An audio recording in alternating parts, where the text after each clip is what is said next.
These first 3 videos are all examples of my beginner level arrangements. To continue with my series on arranging through different genres, I'm going to be doing a genre most people don't really think to arrange since it's already written for instruments, which is classical.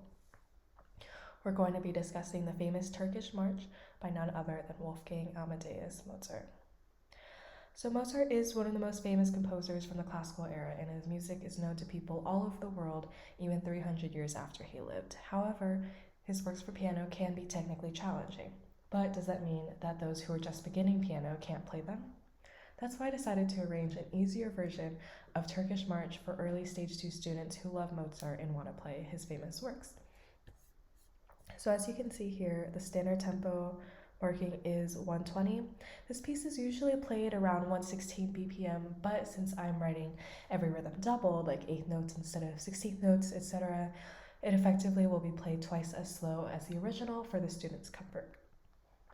And as you can see here, we have the main melody in the right hand, the famous, with the chord progression in the left hand, like A minor here, then we have E minor, C major, G major, and so on. In the right hand, I do have a mostly single line melody with the introduction of some chords here so the student can get used to playing those. But if you look at the overall score, it is pretty simply written. There's no articulation or dynamics yet, which we will get there in our intermediate level arrangements, so the student doesn't feel overwhelmed when looking at the score. Because as you can see here, the second page, there are a lot of accidentals for the student to get comfortable with sight reading.